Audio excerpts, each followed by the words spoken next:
Hillsborough County School Board. I want to welcome you to Hillsborough County Public Schools. We serve more than 200,000 students. That includes children in preschool through our adults in our workforce program. Hi, I'm Dr. Stacy Hahn, the Board Vice Chair.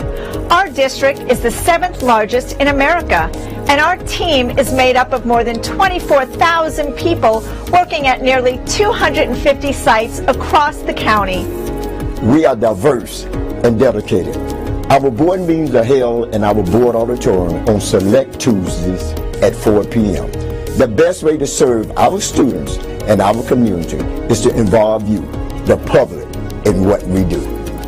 You are welcome to email or meet with any of our board members and follow our district on social media. Board meetings are covered live by Hillsborough Schools TV on Spectrum Cable Channel 635 and Frontier Cable Channel 32. Meetings are streamed on our website at hillsboroughschools.org. Closed captioning is provided on all broadcasts, and past meetings are available in our online archives. We are interested in what the public has to say. We'll include time for audience comments before we address our business items. Our agenda and any supporting materials can be viewed online in advance. They're posted 7 days before each meeting on our website at hillsboroughschools.org. Our vision is preparing students for life, and that means all students, every day. Todos los estudiantes, todos los días. Thank you for your interest in education. With your help, we're making decisions that shape our community's future.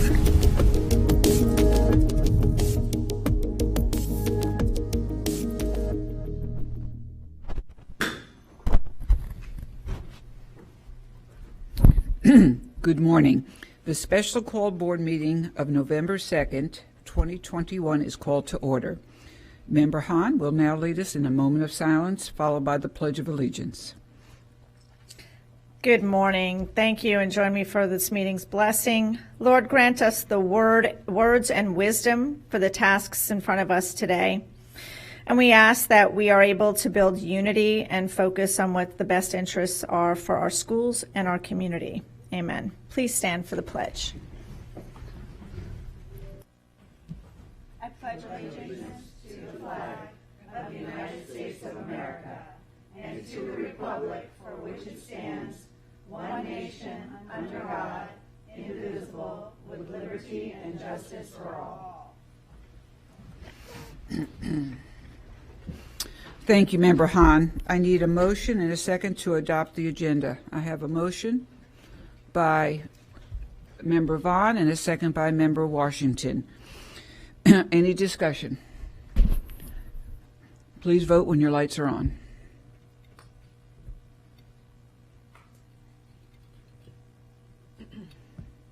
Okay, it's unanimous.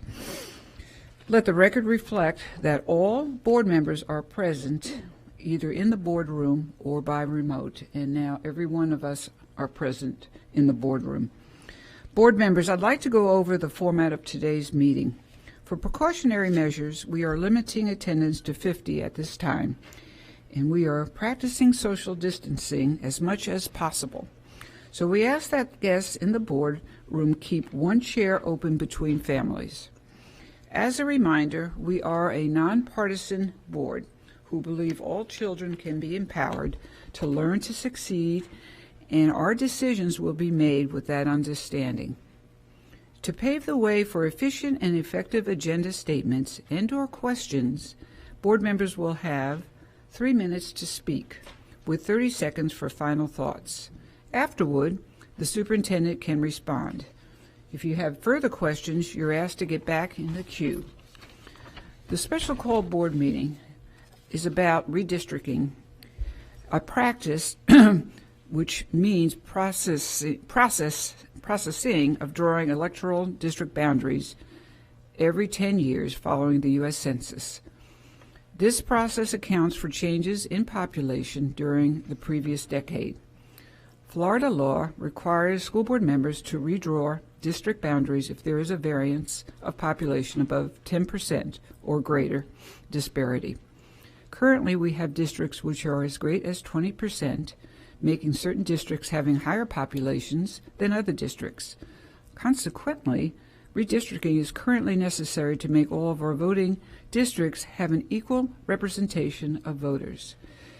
Each school board member has been asked to submit their map, if they chose to, based on the 6 criteria, which is also shared by the BOCC as well.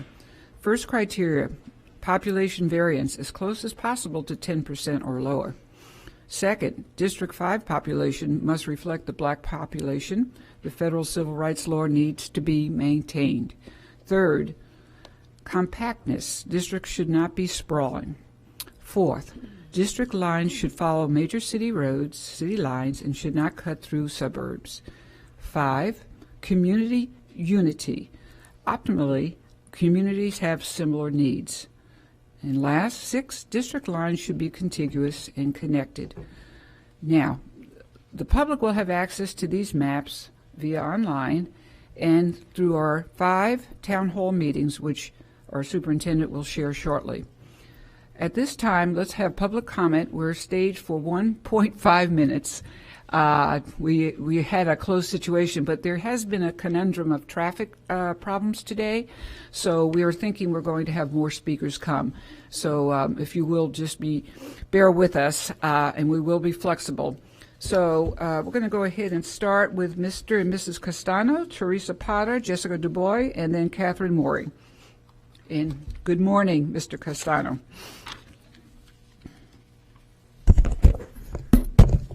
Good morning, James Castano, Hillsborough Public School Advocates. Thank you for your leadership in following Florida statute.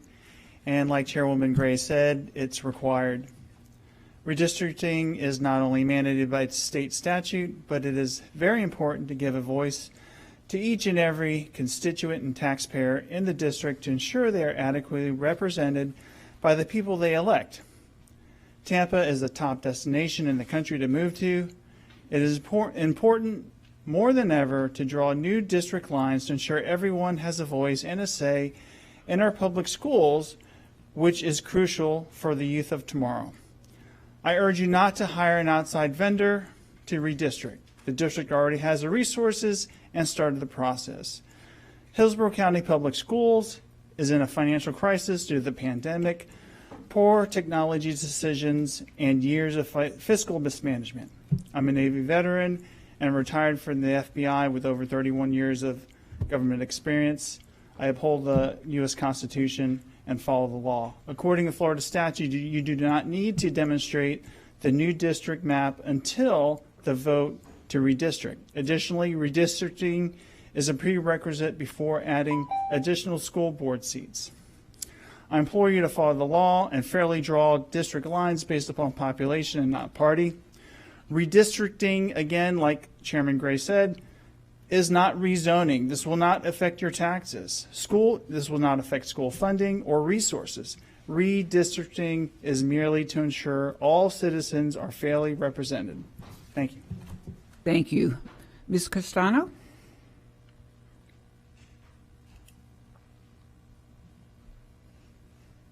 And good morning. Good morning.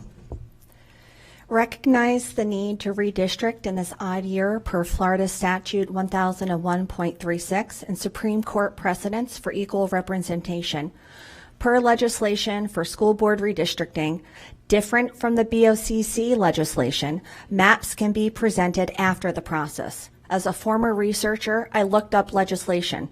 As a former federal law enforcement employee, I follow the law, and I know redistricting is necessary, so no one has the reason to sue you. As a no-party affiliate, I am against gerrymandered seats from either party.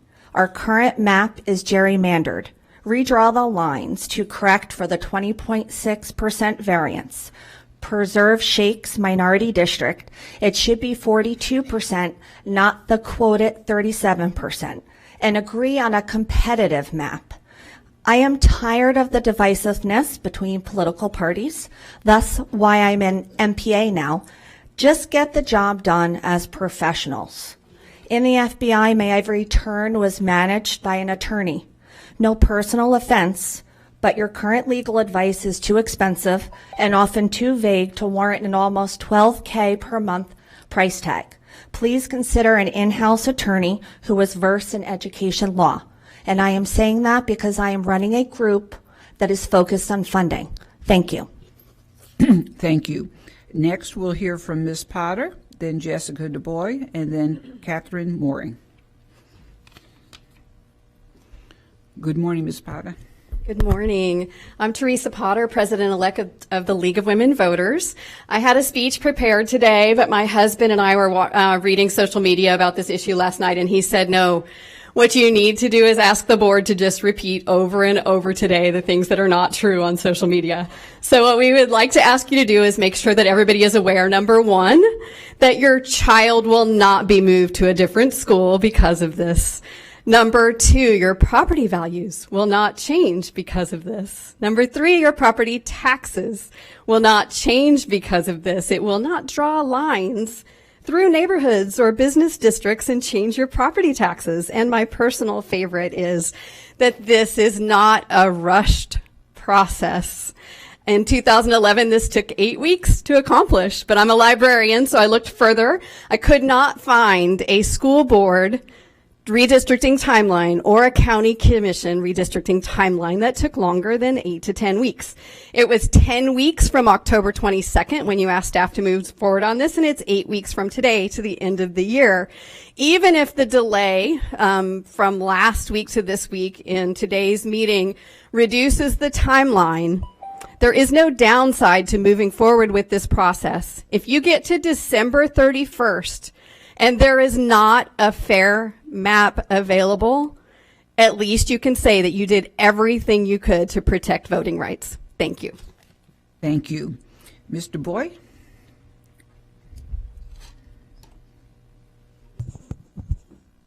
Good morning. Good morning. My name is Jessica DuBois. I'm the chair of Hillsborough Public School Advocates. In Article 1, Section 2 of the U.S. Constitution, it states, representatives shall be apportioned among the several states according to their respective numbers. In many ways, the whole American Revolution was about representing the voices of people equally. HPA does not support gerrymandered maps. We should have an objective lens and find ways to put parties aside and represent parents and families equally. With over 20% variance in many of the districts in Hillsborough County, redistricting is dire and required by Statute 1001.36 to make sure everyone's voices are heard equally. There's a lot of noise and fake news out there that this is being rushed. I'd like the board to emphasize how long this discussion's been going on, which I think is since May. And with final census data just made in September, this is a step to finalize those maps. There are many experts here within Hillsborough County and the BOCC, along with 7 other major districts in the state going through this process as we speak. And for those saying that we didn't have a say, there are town halls for each district so we can all ask questions and make sure all constituents know what this is about. Let's please make sure to put aside our party affiliations and see through all the fake news out there. Let's show due process, as quality public education should be nonpartisan, and redistricting is dire to ensure all voices have equal importance. Thank you. Thank you. Next, Caitlin Mooring. It might be Catherine, but you'll correct me. Good morning. Hi. And state your name. Oh, got it. Privacy is a human right and essential to freedom. Big tech snoops in your personal matters in ways you are unaware, but you are not helpless. Tell the school district to stop collecting so much data on your kids. Ask to see all the data. Forced data collection is ed tech tyranny. We were unable to opt out. My girls were kicked out of public school basketball because we refused to digitize and give their medical data to a for-profit private company with a privacy policy we could not agree to. We did provide all required paperwork on paper. School district lawyers advised our district leadership to not accept paperwork. One reason, student safety. Children are not safer with private data stored online. It risks a child's data to hacking and sale in the dark web. We said no, you should too. It's EdTech tyranny.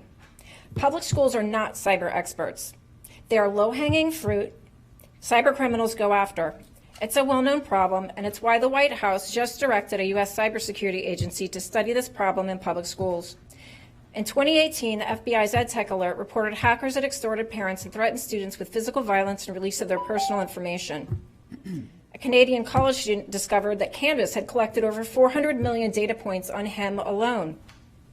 Data is collected with every mouse movement or click on some EdTech platforms. Read the privacy policies, question and research what they mean. Words like licensing, partners, and not 100% secure. How do you know it isn't 0% secure? Data isn't kind of breached. It is, or it isn't. Thank you. Next, Donald Morgan, Kelly Carling, Scott Huttenstein, Deborah Kaufman, and then Carmen Edwards. If you all will line up. And Donald Morgan, are you present?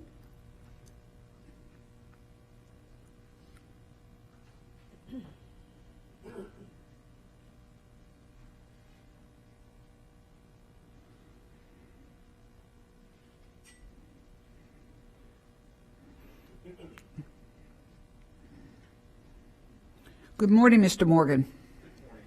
Thank you for letting me speak. I just wanted to, as a concerned citizen living here for 20 years, 4 out of my 5 children have gone through the public school system. And I wanted to, first of all, thank you for continuing the process mandated by law that we must go through the process of redistricting. And I agree with former speakers who have said it should be as nonpartisan and as objective as possible. And my only concern is to make sure that it is not delayed and it proceeds on the path that you have already set it on and are following previous precedent. So thank you all for your efforts, and we, the common citizens, appreciate the work that you all do. Thank you very much. Thank you. Ms. Carling, followed by Scott Huttenstein. Ms. Carling?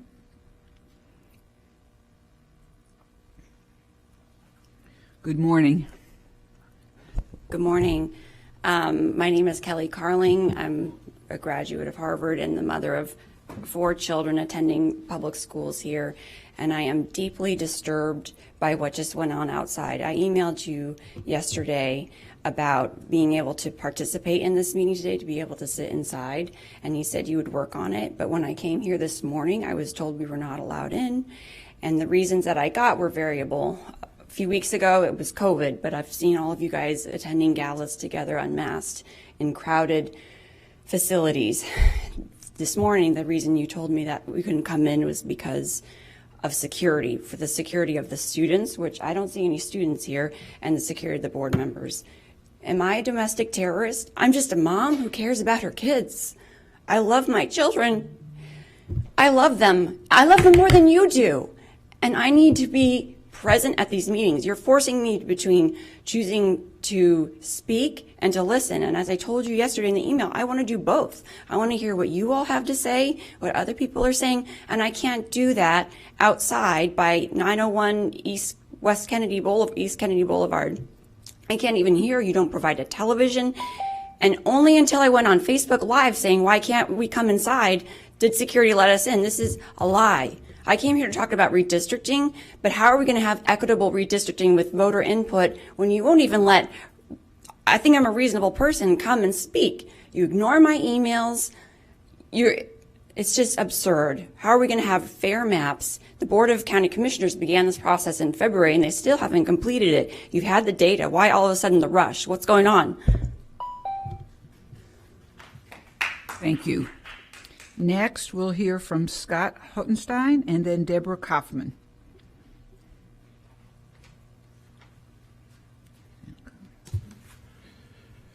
Good morning. I'm Scott Huttenstein, the president of the Democratic Public Education Caucus of Florida and a resident of District 4, where my current vote for school board is diluted by 15% because of population inequalities between the districts. In accordance with House Bill 1085, passed unanimously by the Florida legislature in 2006, and that's what is being handed out. Hillsborough County School Board must consist of 5 single-member districts and 2 at-large districts. Redistricting must be done in odd-numbered years immediately after the census results are released. According to Florida Statute 1001-36, single-member districts shall be as equal in population as practical. As the 2 largest districts and the only ones over 300,000 people, it's natural for the boundaries of District 2 and District 4 to shift, and for those districts to decrease in population. That protects those voters in those districts. It doesn't harm them. As a civics teacher, I would teach my students about malapportionment and the Supreme Court case Baker versus Carr from 1962. Our current districts are an example of malapportionment. The last time we redistricted in 2011, public input took about 2 months. There were public workshops in each district, just as we're doing this time. The fact that you have Facebook groups and so many people coming for public comment means that the public is aware of redistricting. I urge you to follow the law. Thank you. Thank you. Next, we'll have Deborah Kaufman, Carmen Edmonds, then Pat Hall, Mary Ellen Torito. And good morning. Good morning, and thank you for the opportunity to make public comment.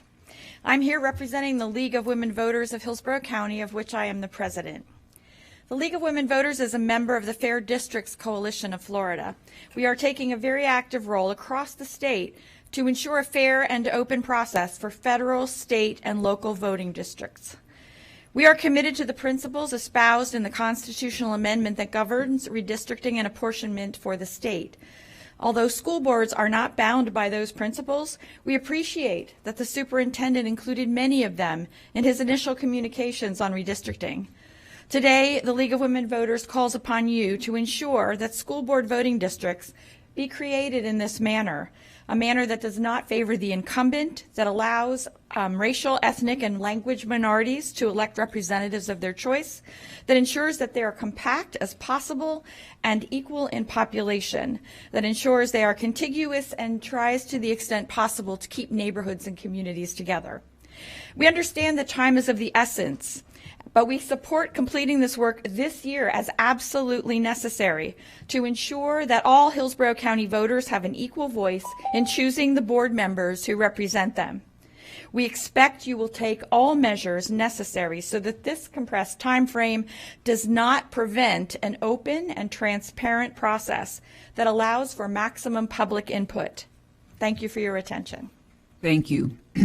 Next, we'll hear from Carmen Edmonds, followed by Pat Hall, Mary Ellen Torito, and then Allison Fernandez, if you'll line up. And good morning. Good morning. I'm sure you all are aware that many school boards around the country are becoming the pariah of their communities. Parents are waking up and now fully aware of the corruption and lack of leadership on school boards. I'm here today to discuss the lack of leadership, lack of planning, and lack of accountability within our school board. To call for redistricting at the 11th hour is a total failure of leadership and planning. Your attorney, Jim Porter, has been reminding you all since July about redistricting, and you failed to act on it then. This does not give us proper time to draw proper districts, hold town halls, and hear people's concerns. We are out of time now. Redistricting does not and should not be rushed through. It comes across as complete overreach, which this board has been guilty of on several occasions. It's not a good look. We have much bigger issues that need to be addressed right now, not redistricting. We have budget issues. We have thousands of missing students from our school rolls. We have overcrowding in every school, and we have a shortage of bus drivers and other school personnel. Let's tackle these issues before we start redistricting. Are there plans to build new schools? Are there plans to fiscally and responsibly balance the budget? Are there plans to find these kids that have dropped off school rolls? These issues should take top priority, not redistricting, and especially not at the last minute. This is a complete violation of our public process and public access. If redistricting is truly mandated by law, then why did this board wait so long to act on something of such great importance? Thank you. Ms. Hall, followed by Mary Ellen Torito, then Allison Fernandez, then Amberlyn Rhodes. And good morning, Ms. Hall. Good morning. As we address school board member redistricting today, the viewing public should not be confused that school boundaries or children are involved in this geographic boundary redraw of where adult voters resided in 2020. The census numbers require that redistricting be done after the data release in September and prior to December 31st, 2021. 292,000 voters should be in each of the 5 school board member single districts. Currently, there's a 21% variance with 321,000 voters in District 2 and 261,000 in District 1. That's a difference of 60,000 voters. The legal standard, as Ms. Gray said earlier, is a variance in population under 10%. Current boundaries dilute the voices in District 2 and 4 because those districts have too many voters. Congressional districts will shrink as Florida gains a new congresswoman. Hillsborough County's population grew 19% from 2010 to 2020. We have to redistrict. Thank you so much. Thank you, Ms. Hall. Mary Ellen Torito, followed by Allison Fernandez, Amberlyn Rhodes, Veronica McDonald, Craig Newman. And good morning. Good morning. Thank you for making redistricting a priority in 2021. The Voting Rights Act of 1965 was monumental legislation that prohibited racial discrimination in voting, and the public does not support gerrymandered maps. The current map has a 60,000 voter difference between Dr. Hahn's district with 321,000 and Ms. Combs' district with 261,000. We would like it to be equal. We think it should be equal. I think it should be equal. Also, I believe that no outside party should be paid to draw new maps, as the county has GIS experts that can help with this process. Let's save our dollars. Let's save our dollars for their most crucial intent to provide an equitable, quality public education for all of the children in Hillsborough County. Thank you very much. Thank you. Ms. Fernandez, and then we'll follow by Amberlyn Rhodes. And good morning, Ms. Fernandez. Good morning, Allison Fernandez. I agree, redistricting is required. You have to do this according to the census data. However, I am also I'm just in a lot of dismay here that we're trying to do this in this time period. This board already has so many areas that you block public comment. I agree, you're probably following the letter of the Sunshine Law, but this board does not follow, and the district as well, does not follow the spirit of the Sunshine Law and public access. And that is my biggest concern here. If you look at the city of Temple Terrace, we are 24,000 households, 24,000 residents, 10,000 households, about 4 to 6 square miles. And we have 2 separate school board single member districts. There is not one single board member up here that needs Temple Terrace to be on this board, which means we have absolutely no political power at all. And if you look at our schools, you can see how well they're doing. Temple Terrace Elementary, CDF, Greco have been in the news quite a bit. Our residents formerly went to River Hills, but the way you all addressed that grading issue was to make it a magnet. So I have a lot of concerns about public input in this process, and I am 100% skeptical that the public will have the ability, the time, and the listening to be part of this process. I need you all to do your due diligence. These districts will be set for the next 10 years. I understand the process. I know what it is. I know my kids aren't going to a different school, but please take your time. Thank you. Next, Ms. McDonald. Amberlyn Rhodes, sorry. Good morning, Ms. Rhodes. Hey guys, it's nice to see all of you. I'm Amberlyn Rhodes. I'm with Hillsborough County Public Schools Advocates, and I'm here today to talk to you about redistricting as many of my colleagues have discussed prior to me. It's really important for our communities. It helps neighborhoods stay together, and it also helps with equal representation.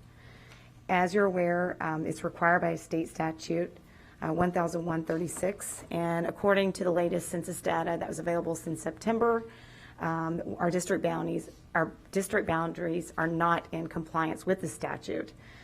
If we don't move forward with redistricting and get this accomplished by December 31st, we are likely to be sued for not having equal representation in our districts. Many counties in Florida have already started moving forward with this process, Pasco, Pinellas, Palm Beach, to name a few. We ask you to move forward with the redistricting process. We advocate that we do not pay for outside parties to accomplish this. We have in-house representatives that can do this work, as well as the BOCC. And thank you so much for listening. I appreciate it. Take care. Thank you. Ms. McDonald, followed by Craig Newman, Stephen Galindo, Jason Ferger. You'll get yourself in the queue. Thank you. And good morning, Ms. McDonald. Good morning. So in order to arrive by 9 o'clock meeting start, I had to bring my son with me back there because his school doesn't start until 8:30 and I live in North Tampa. So finding out during my drive that the meeting was pushed to 9:30 was extremely inappropriate on such short notice. Not very respectful of my time. Thank you. Redistricting is the necessary process to reflect changes in population and racial diversity after each census. The goal of redistricting is to provide fair and effective representation for all. According to the 2020 census, nearly all of this country's population growth in the last decade was due to growth of communities of color. So redistricting is an opportunity to ensure that our maps reflect that growing diversity. As Scott Hottenstein indicated, House Bill 1085 in 2006 made into law that Hillsborough must have exactly a 5-member district with 2 county seats, no more. The argument for an extra member district, like I've seen on social media, is misinformation, as previously stated by Ms. Teresa Potter as well. Additionally, the last time we redistricted in 2011 took the same amount of time that we are looking at now. So I believe that the argument that we're not allowing enough time is a stalling tactic, purely to delay the process and protect incumbents' seats on the board. So finally, I also want to reiterate that redistricting will not change your child's school attendance boundaries. It will not. I'd also like to remind viewers that we legislate people, not land, which accounts for why some districts look visually larger on a map than others. It comes down to population density. Please do not delay this process to create fair and equitable maps for Hillsborough County School District that are not gerrymandered. Please do not hire an outside firm to complete this process. We don't have the money as we're in a financial crisis, as we all know. Thank you so much. Thank you. Next, Mr. Newman, followed by Stephen Galindo. And good morning. Good morning. My name is Craig Newman. I am a public school, part of the Public School Advocates, and I also went to public school, Dale Mabee, Coleman, and Plant. And I've been living here since 1961. I've seen a lot of changes take place, and I support your decision to do the redistricting. It's needed to be done.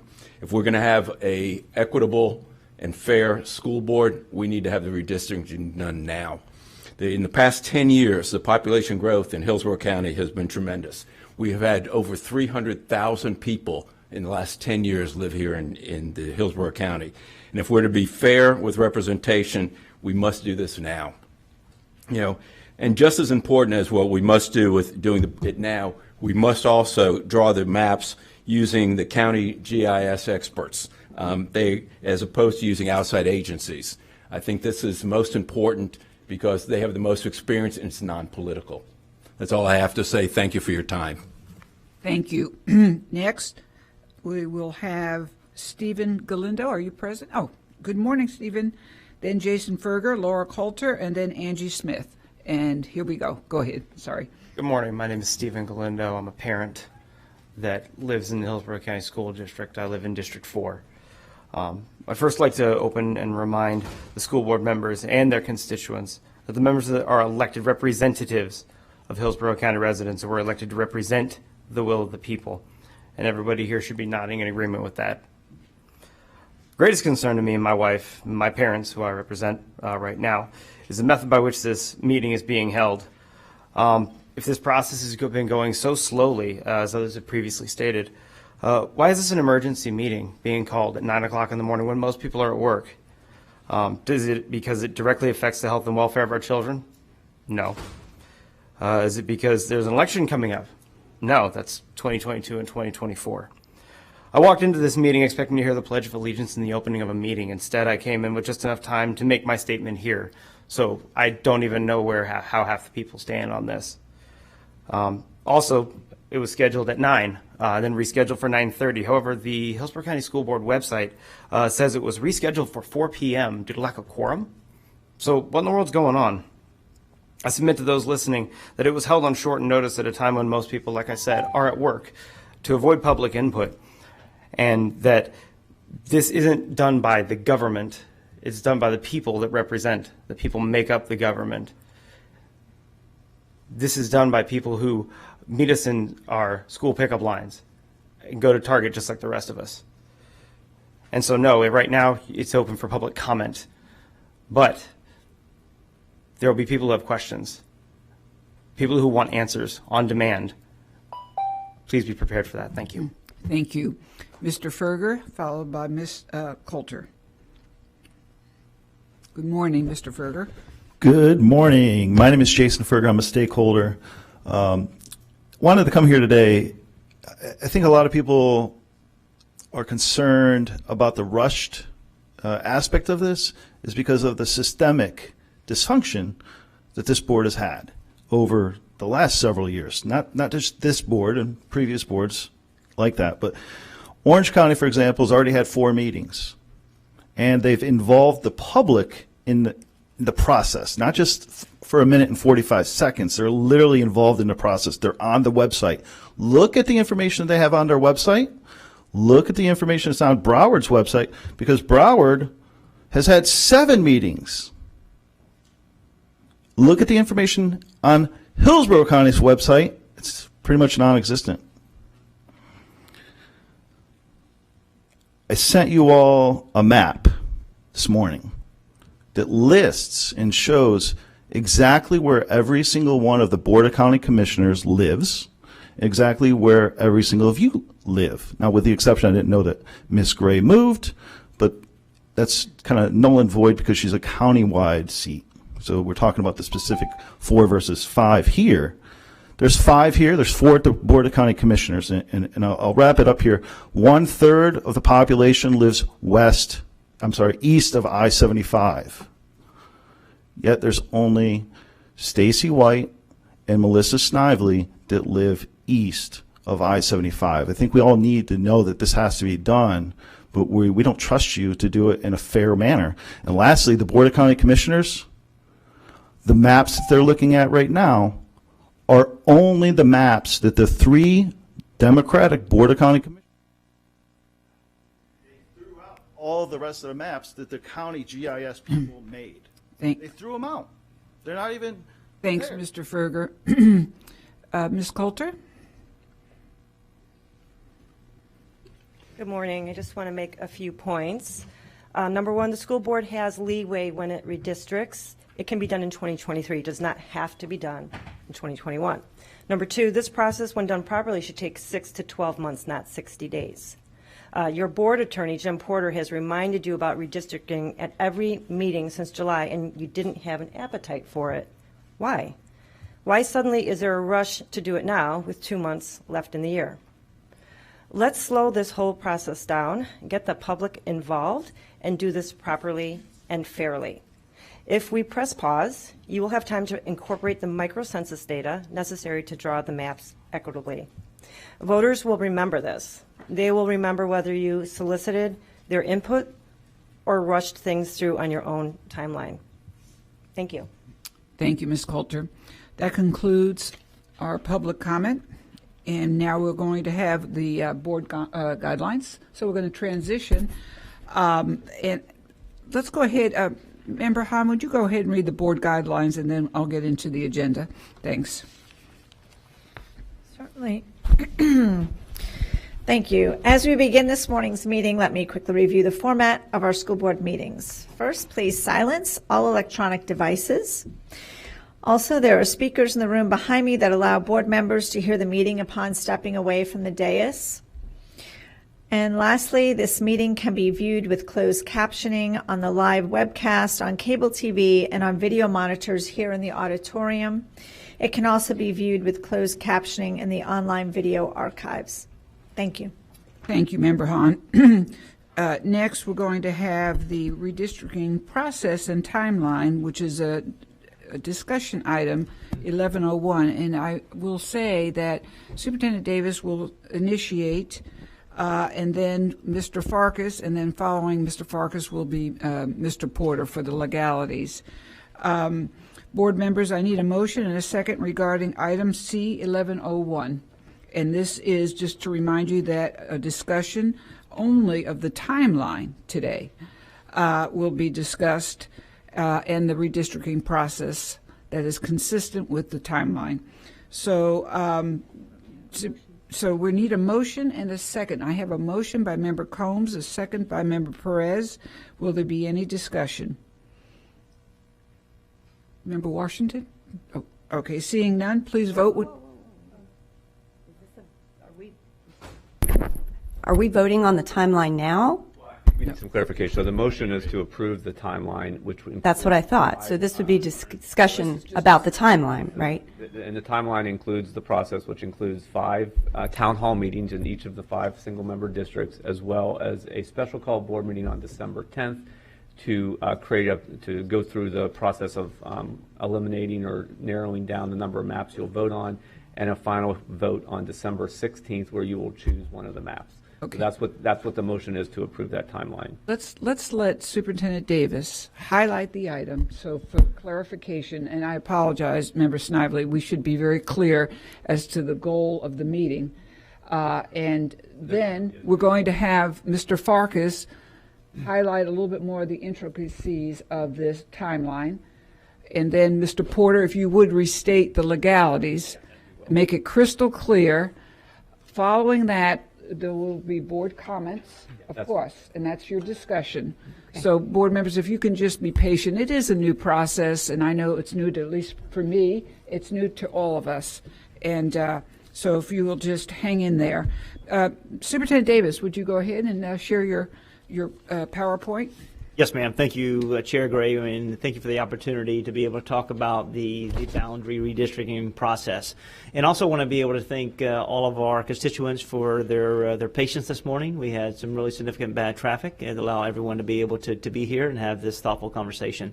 But as we, to support with the redistricting summary, as constituents talked about today, the Florida law allows school board boundaries to be redrawn in odd numbered years.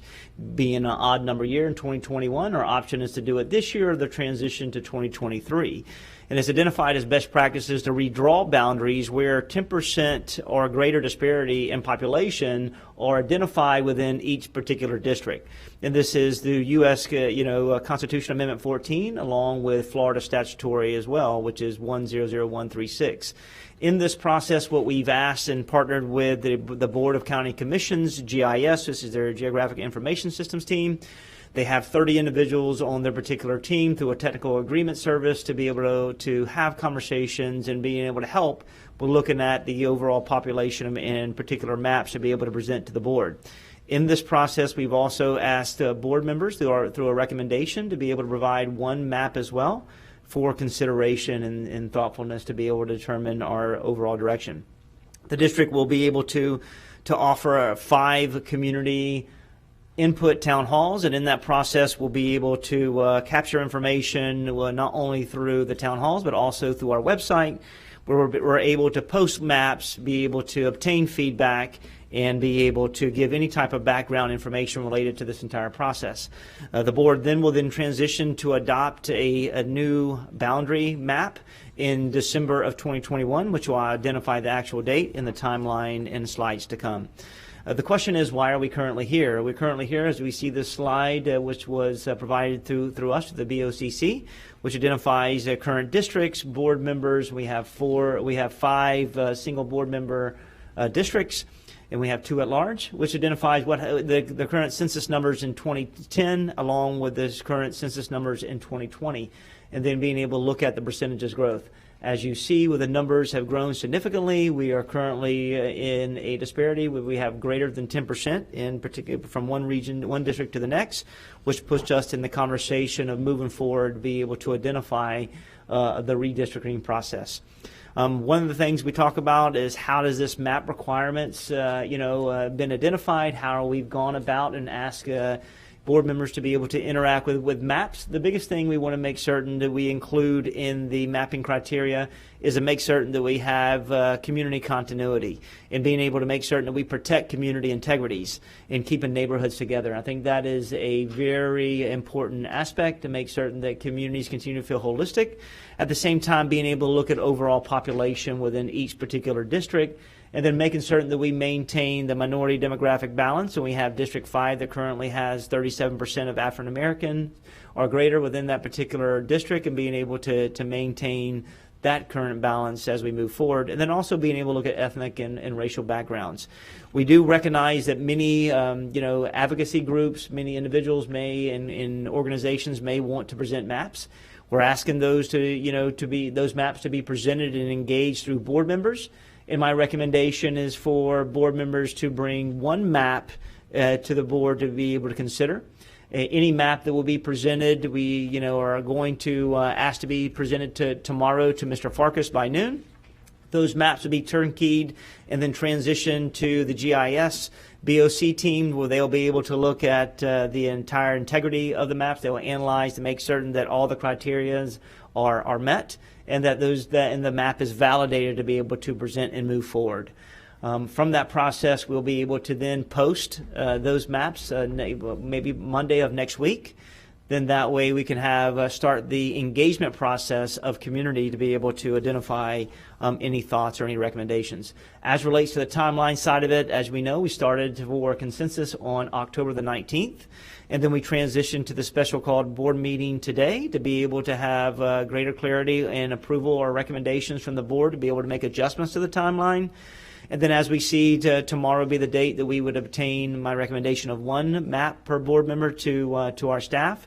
And then looking at November the 8th to be able to take all of the maps that are validated and approved to be able to upload and start to upload on the website, at the same token start to use as we start to engage the community immediately. We will have 5 town halls in that process. Those town halls will range starting on November the 9th. And the 15th, the 17th, the 19th, and December 9th as well. And we'll do it at each district, which we'll start at Sickles, go to Wharton, Leonard, Durant, and transition to Middleton High School. In that process, we'll contain feedback. We'll couple those town hall meetings. Will be identified. We'll talk about an hour for strategic plan and feedback and vision for the district. And then we'll come in starting at 7 o'clock and allow Mr. Farkas and his team to be able to address the redistricting and to allow immediate feedback through Post-it notes or having computers available for feedback to be posted online to be able to get any type of direction from the community. And then we'll come back for December 10th special called board meeting to be able to discuss the current maps that have been presented along with the feedback from the community, and then come back on the 16th for a special called board meeting to be able to adopt a new district boundary that has been either recommended by a board member or the BOCC to be able to transition to move forward for the next 10 years. In this process, we've been really collaborative, and we started this process really early with the BOCC, and Mr. Farkas and his team have been hitting the ground running. And Mr. Farkas, this time just talk about our relationship, what the BOC has done for us, and what they will continue to be a partner in this work. Thank you, Superintendent Davis and Board. Dan Hardy's the enterprise manager for the GIS for the Hillsborough County, and he has been wonderful trying to support us. As you know, they are doing their own maps, and that is a challenge for them, but he's been very giving of his time. A couple of things I want to point out, and they've been said, but I want to reiterate. The first one is that it has nothing to do with the number of schools that are in your area. It is based on the population that is in your area. It is the number one factor.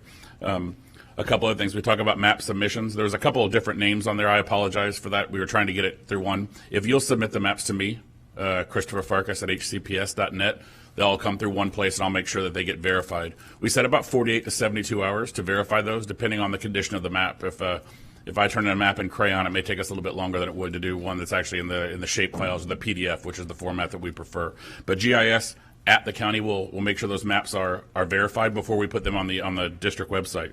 The district website is ready to go if this timeline is approved and we go forward with this. Ms. Arja and her team and Kristen Davis and Van Ayers and I have been working together to make sure that we're able to communicate this once the will of the board is known.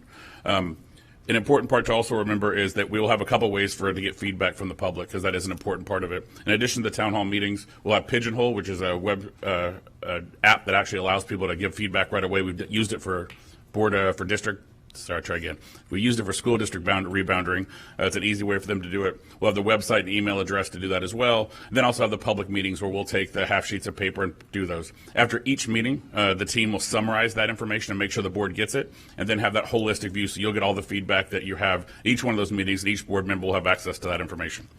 But again, I want to thank Dan Hardy and the GIS over at Hillsborough County to do that. So we do not have internal GIS people. They have, as Mr. Davis said, between 30 and 40 people over there to help out. And again, they're busy, but we appreciate their help.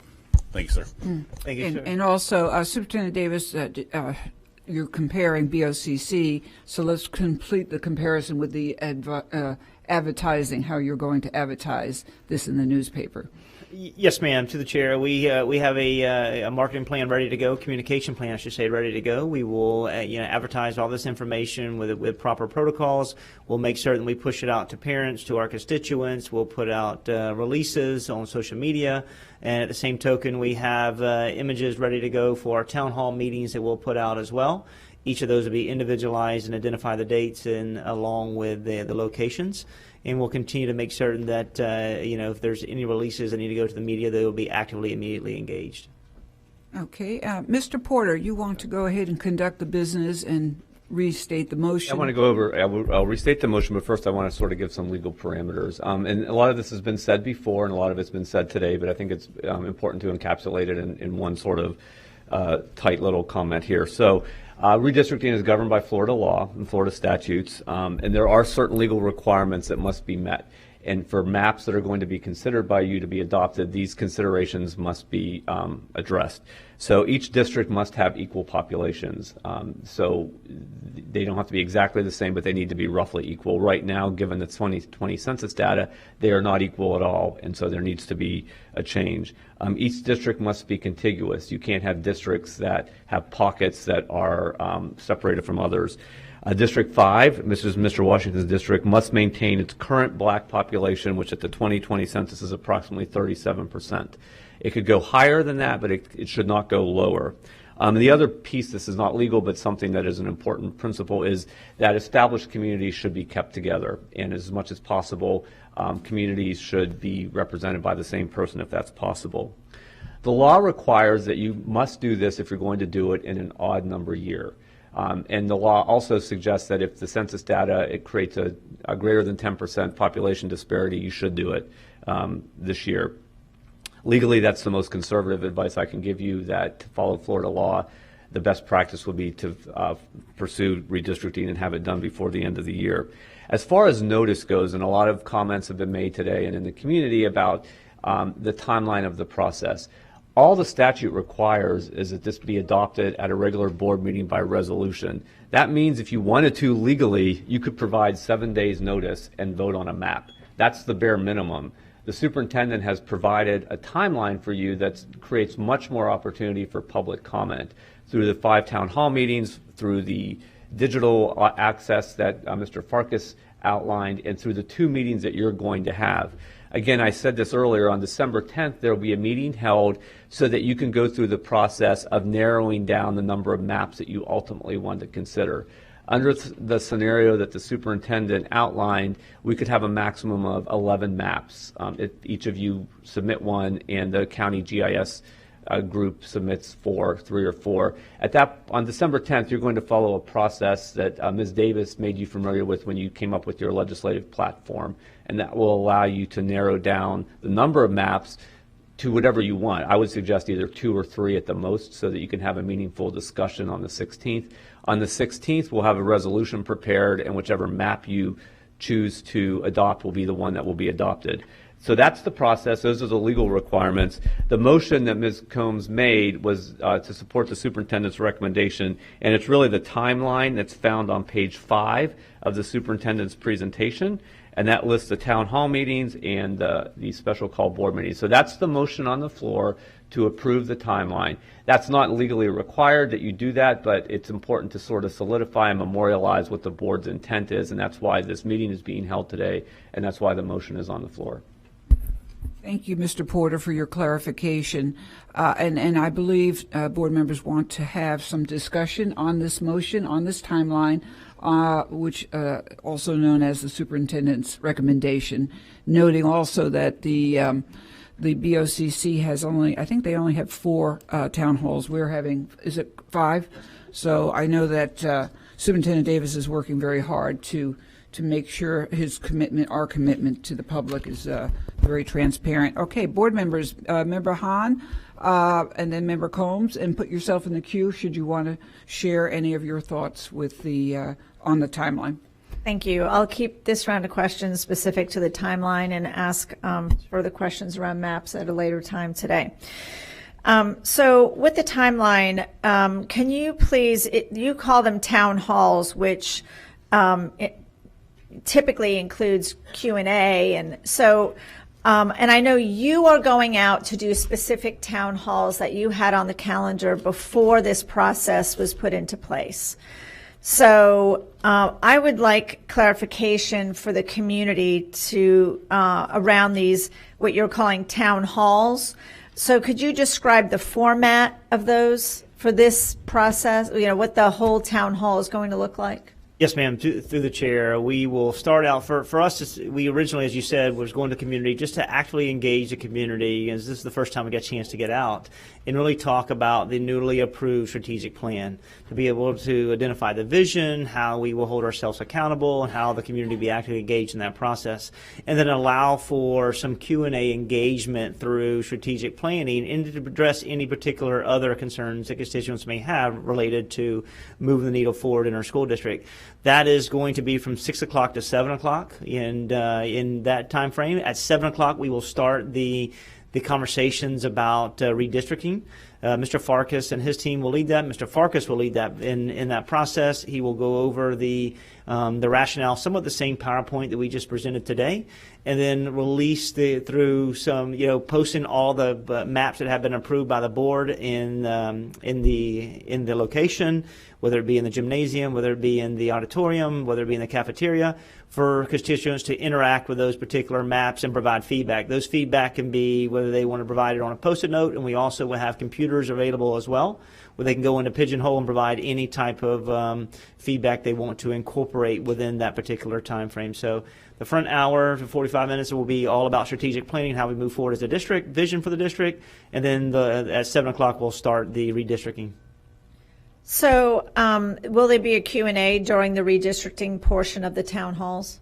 We'll have some conversations about, where we went to and how this originally started, but openly we will transition all that, just release for the constituents to be able to interact with the maps and provide feedback. So there will be no opportunity for a microphone for constituents to ask questions? At this particular time, when we are recommending that any feedback be through interaction as they take indirectly a gallery walk through all the maps. So the answer is no? Yes, ma'am. Okay, that's all you had to say. Ma'am.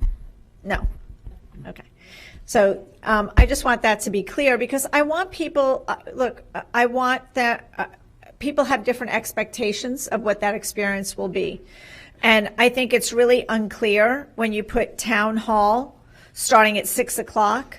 When, to me, I would think, well, I guess at 6 o'clock we're going to talk about redistricting. So I think this is a little confusing, and not everybody is tuned in this morning to listen to this conversation because they're at work with their kids, whatever they're doing. So the only thing they're going to see is the communication you put out. And if it just says town hall 6 p.m. and these dates and places, I think it needs to be really clear that the actual conversation around redistricting does not start. It starts at 7, and that it is going to be hearing from our staff and walking around and looking at maps, and then either writing down or submitting some type of input. So I just think that needs to be really clear. I would have preferred to see you go out and do your town halls and then have a different set of meetings for redistricting. I think this is very a confusing format. And I'm sure we're all going to hear about it. So my other question is around the community input. So once you gather this input, could you please describe the process once you receive it and how that's going to inform the map process? Mr. Farkas. Because we just don't want it to be, oh, thanks for your input, check a box. How are you going to use that information to inform the process? Well, ultimately, it's a board decision on which maps are voted, but just like we do when school namings and things like that, gathering the information, cataloging it where it came from, and then making sure we list it for y'all is going to be the important part of that process. So we will be gathering that information and giving it to you. Is the easiest way to describe it. Sorry, can you please repeat that? No problem. I was distracted. We will be providing the information to the board. We will not be redrawing the maps because we didn't draw the maps to start out with. The county commission did it based on population. So to answer your question, it'll be feedback that the board receives. We will make sure that it's digestible, but it won't impact how we've done the maps because the maps will already be done before that process starts. So the board will have to dictate if they want to change map or a new map that's going to be submitted to answer that question. Okay. Well, I think that if people are coming out and providing input, I don't know, I would think that maybe some of that input would inform the maps that the county is drawing for us. I mean, I can only control my map. So to hear that we're not going to use their input to maybe take a second look at the maps that the staff is drawing is concerning to me.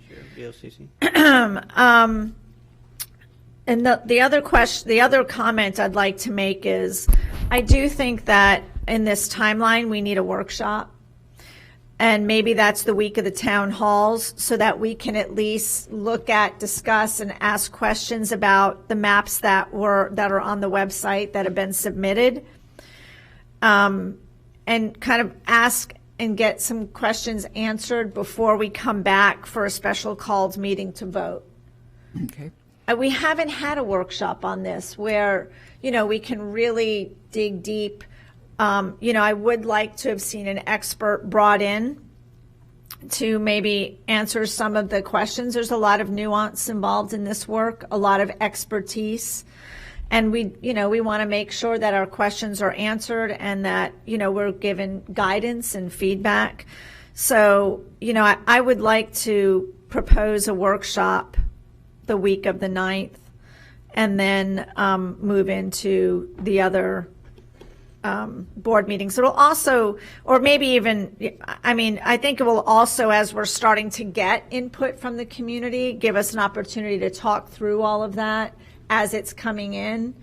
Given the tight timeline, honestly, I wish we could have done the workshop after the town halls and then had the special called meetings following that. So again, I understand the comments around this isn't rushed, but there are also comments that how important community input is. And, if you're really going to gather community input and use it in a meaningful way, you have to have discussions to be able to unpack that. And again, it shouldn't just be checking a box. Oh yeah, we got no, we need to be able to demonstrate to our constituents how we're utilizing their input. So, I would like to see a workshop built into this timeline. I'd like to hear from my other colleagues around that, but thank you. Thank you, Member Hahn and board members. We're going to go with Member Combs and Member Perez, then Member Snively. Member Combs? Thank you, Chair Gray. Just a couple things. I've done a lot of research, and every surrounding district around Hillsborough County is going to be redistricting. There is not another district that's not going to do that. And so our variance by law is 10%. We're 20%. If we waited 2 more years, we'd probably be at 25%. Myself, I am 60,000 voters less than I should be. So I should be representing 60,000 more people to wait 2 more years, what is that going to be, 80,000 people? When you look at the timeline and you look at what other districts did, we did have someone come in and discuss 2 other districts. They didn't mention the other 4 or 5 surrounding districts that actually, if you look at their timeline, they really replicate us. So as far as the town halls, 3 months ago, 2 months ago, we would not have even had the ability to have that due to COVID. And we don't know what's lying ahead. So the idea that we're going to have these open town hall meetings is very important, that other districts, surrounding districts, are not necessarily having those town halls and are still moving forward with redistricting. I think it's really important for me as school board member, District 1, I want to make sure that I represent enough people, enough students, enough districts. I have the bandwidth, I have the ability, and I have the desire to make sure that their voices are really heard through me. And I think it's really important that every voter counts. And if Tampa is one of the fastest growing cities in the country, the idea that we would be breaking the law at 10% and we're at 20%, I can't imagine what it would be like in 2 years. So I obviously know we need to move forward. I don't think this is rushed. If you look at other surrounding districts, it's not being rushed. We would be the only district not doing that, and that we would be jeopardizing huge lawsuits. But more importantly, the voices of voters wouldn't be heard. Thank you. Thank you, Member Combs. And now we're going to go to Member Perez. Thank you, Madam Chair. So when it comes to your town halls, and we're specifically talking about the Latino and Black communities, I'm going to be addressing that. Because when I look at some of the housing across the street from Blake High School, Nucio Parkway housing, that those residents were displaced in the middle of a pandemic. Seminole Heights, the disenfranchisement of our Black and Latino families, which include students. Nobody's asked where those families have gone. Nobody has, done a survey to see where in Hillsborough County those families have been pushed to, because it was like overnight. They were only given, I think it was 30 days or 60 days to move.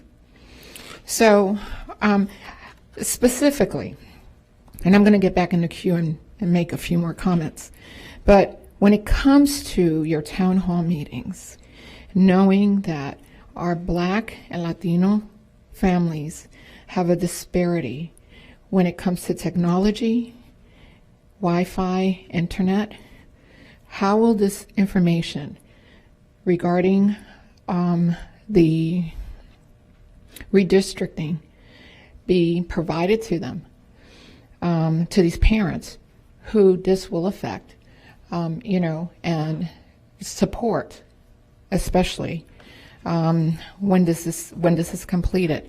How will they know to come to the town halls? Yes, Mr. Chair. Our communication plan will be through a media release, so we'll send it to every news outlet to be able to share. We do know the majority of our families do have some type of smart technology, whether it be a phone, whether it be a tablet, or accessibility to a computer. We continue to have parent liaison centers within our schools for accessibility. So any parent that feels the need that they need us to come and lean on to us will come into our schools. We'll be able to have a computer available where they can come on and leverage Pigeonhole, or go into the website, provide any information related to this process. And we'll continue to make certain that we push out all of our elements through social media as well. And, just one more comment. I really need for Hillsborough County schools to get out of the mindset that every person in this district has access to an iPhone, because I've gone to families' homes that have flip phones, and that's their only accessibility to, a phone. It's a flip phone, and they still do exist. Yes, they do, especially in our low-income households. Mm-hmm. Thank you, Member Perez. Member Snively? Thank you, Madam Chair. First, I want to address that there were a lot of public comments made today that weren't necessarily accurate. And I wanted to ask Mr. Porter, are we breaking the law? if we don't reapportion our voter districts by the end of the year? So as I have advised before, when you have a population disparity of greater than 10%, you risk a lawsuit by not redistricting, and that's a position Hillsborough County finds itself in. So the best legal advice I can give you is that it's better to do this year, given the data that we received late in September, to make sure that we have equal boundaries. I can't predict if a lawsuit will happen, but I need to advise you that there is a risk that it will, and we would have to defend that, and it would be harder to defend given the data. So I'm going to ask a yes or no question. Are we breaking the law? It's not a yes or no question, Madam. Statute, are we breaking Florida statute if we don't reapportion? So it's not a yes or no question, and I'll give the best advice I can give to you. The Florida statute itself says that the board may redistrict in any odd number year. There's an older local law that says that we should do it after the census data. However, the status of that is in somewhat of limbo, given a 2013 Supreme Court case that invalidated parts of what made that local law in effect. So if you looked at the plain reading of the statute, it doesn't say you have to. However, that's not where the analysis begins and ends. You have to look at what the courts have done as well. And so, with all due respect, it's not a yes or no question. I understand. So again, the best advice. I appreciate the explanation. Yes, and again, because this is, as Dr. Hahn said, a lot of this is nuanced. Yes. And so the board, for instance, the board would be violating the statute if you tried to do this in 2022. That's a clear violation of the statute. In 2022. There's no provision for doing that. Right. If you choose not to do it in 2021, there is an argument to be made that you would be violating the local law that was referenced earlier, and also you would be at risk because of court cases that have happened that suggest when the population variance is greater than 10%, you have to do it. So again, if you look at just a plain reading of 1,136, the answer to your question is no. But I would not be doing my job as your attorney if I just answered yes or no to that question, because there are layers of the analysis that you need to understand. So I want to be clear. The best advice I can give you is to go forward with redistricting this year. If you don't, there are risks of lawsuits, and I can't predict the outcome of what would happen. Okay. Well, I appreciate your legalese. Yes. Okay. So, well, I do have some thoughts around this, and I just want to be clear that I'm not in opposition to reappropriation of the voter districts. In my opinion, I do think that it's being rushed. I don't think that it's necessarily going to be as effective as it could be if the timeline were not so compacted into a short period of time. Other districts are doing it around the state, large districts in comparison to ours, but they started much earlier than we did. Some started as early as May. Even when they didn't have all the information, they started the process. They started talking about a timeline. They started talking about the plan for doing this before the end of the year. So, in my opinion, I believe that we could, if we did this in 2022. We could vote in 2023. If we drew out the timeline, it would give people some more time to participate in the process. I do believe constituents are going to want to participate in this process. I do think that it is a very compacted timeline of town halls. I don't think we should call them town halls, because the definition of a town hall is when Merriam-Webster says an event that which public official or political candidate addresses an audience by answering questions posed by individual members. If we're setting people up to think it's going to be a town hall, that they're going to get questions answered, that's wrong, because that's not what's going to happen. Okay? So we still have very serious pandemic issues. We have financial issues. We have student disciplinary issues, academic performance issues, teacher morale issues, job vacancy issues, public trust issues. All of these need immediate attention, and there could not be a worse time to try and cram this in right before Thanksgiving and the Christmas and Kwanzaa and Hanukkah holidays. I just don't understand why we have to rush it if we could do it the right way in 2022 and give the superintendent more opportunity to get the appropriate information to the public. There's nothing on our website. I don't know any GIS people. How am I supposed to do a map? Really? So people need time, and it's due tomorrow. It's due by board members tomorrow. So people need time to look at the resources that are available. There's nothing on our website. The timeline wasn't even published before the meeting until today. I mean, and the proposed timeline, excuse me, was put out there. I would like to give board members more time to have valuable discussions with their constituents.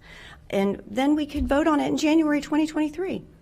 You know, what's the rush? So I would like to make a substitute motion to move this timeline and draw it out into 2022, give the public more time to engage with us.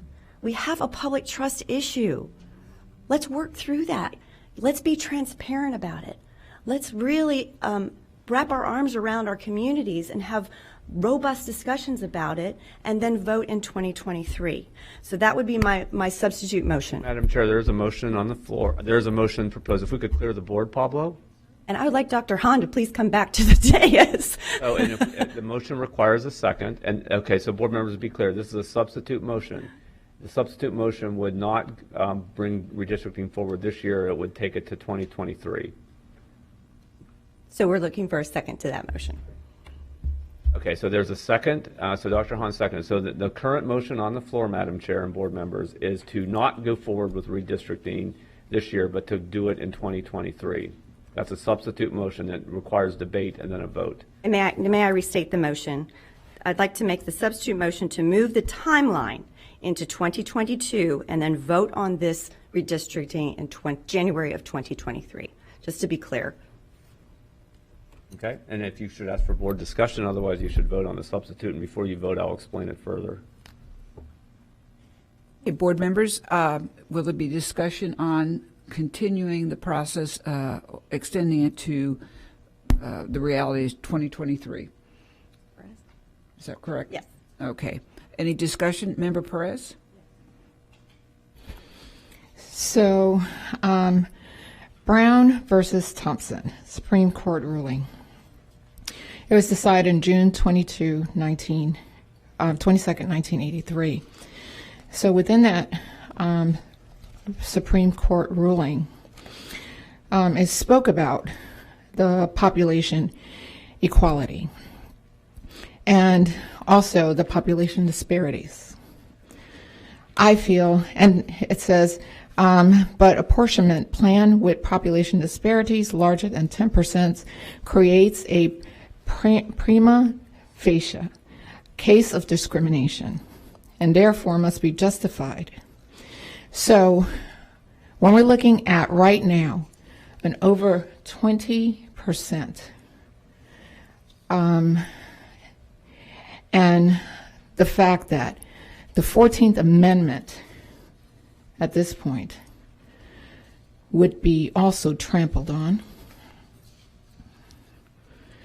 I feel that holding this vote until 2023 would hurt this district.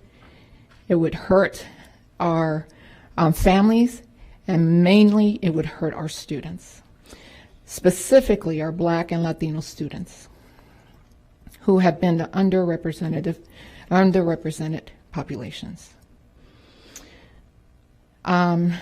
And also, it would also expose all of us as board members to potential legal liability. And I want to ask the superintendent if we were put in a position of having a legal fee of over $250,000, where would this, first of all, where would it come out of? Yes, ma'am, through the chair. Anything from that side would have to come out of general fund. Okay. So how would that impact this district? I mean, we don't have any dollar, any cent to waste openly. We've been very clear about where our financial situation is. Okay. So with that said, I cannot support that motion. Thank you, Member Perez. Member Hahn? Thank you, Member Gray. So, I mean, I was pretty clear the last time we discussed this on the dais, me being a little taken aback by this being brought forward, given that nobody on this board has discussed it from this dais with this amount of urgency as they have in the last 2 weeks. Even during public comment, we haven't heard anything from our constituents except in the last 2 weeks. Now it's an emergency. So, you know, we've already seen the timeline after what happened last week with the meeting go off track. That's pushed this timeline a week further. You know, I've spoken today how uncomfortable I am with the timeline in regard to public comment and how we're going to utilize the input from the public.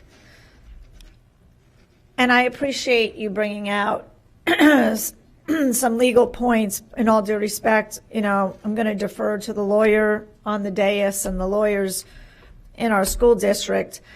There's no guarantee that we won't get sued. There's no guarantee that we will. Whether we go through this process or not, we can end up in a lawsuit.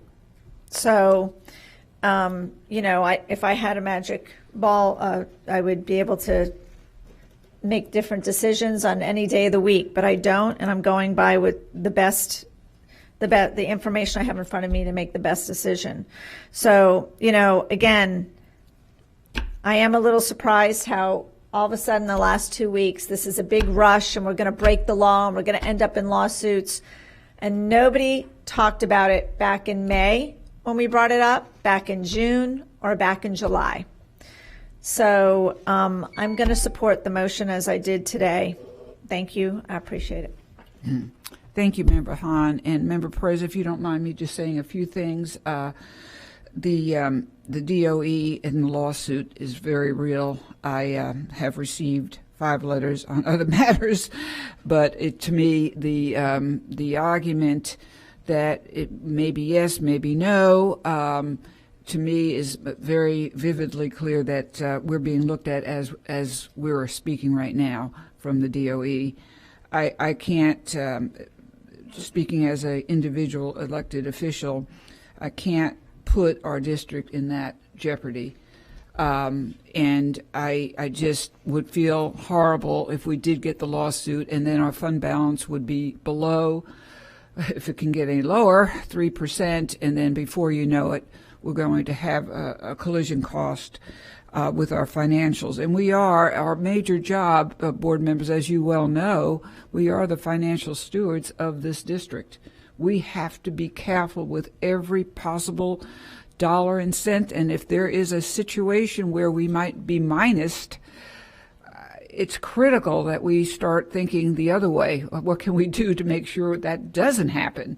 Not, you know, and with deepest respect to Member Hahn and Member Snively, you know, this is a hard subject because it is their constituency, which is Member Perez and mine as well, but really it's hard because they're hearing from their possible friends, but their voters, and then, you know, that definitely would substantiate a lot of discourse. I do not disagree, Member Hahn and Member Snively. We should have had more transparency earlier. I guess we could blame the operations because in the data was available to BOCC as it was with our district in August from the census. Why we didn't make this real in front of us sooner is a good question, and I'm not happy with that either. However, that's the reality we're looking at, a possible lawsuit. Also, the variable of town halls,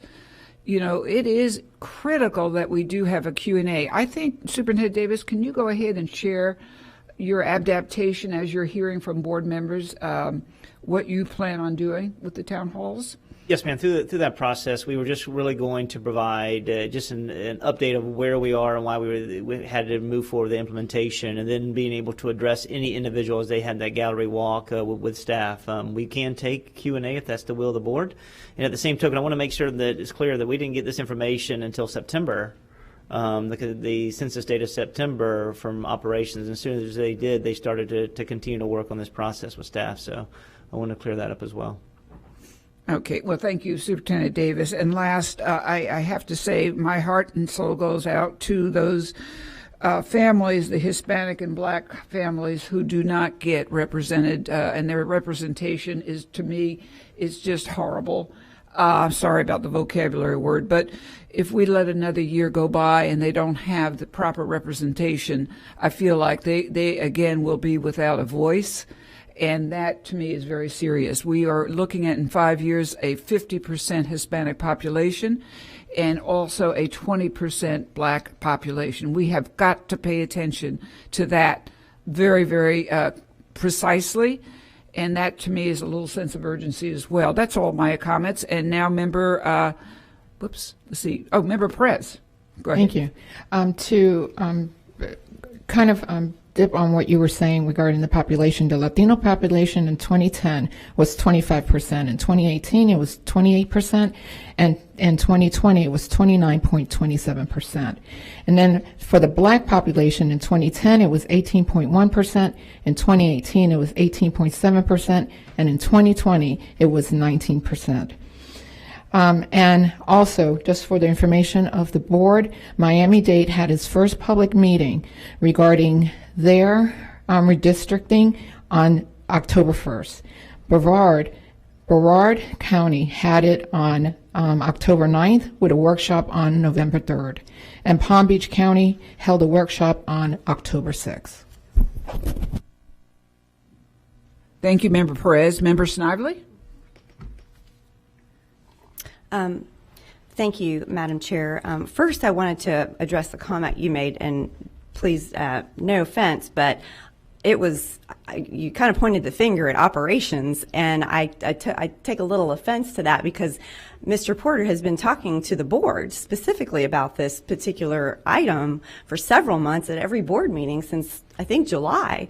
And it's really at our discretion to make that decision whether we want to move forward or not. And up until October 19th, there was no appetite, according to Mr. Porter, when he was speaking with board members or trying to get a consensus around whether this was going to be something the board even wanted to move forward on. There was no appetite up until that point. And then all of a sudden on October 20th, boom, we're here.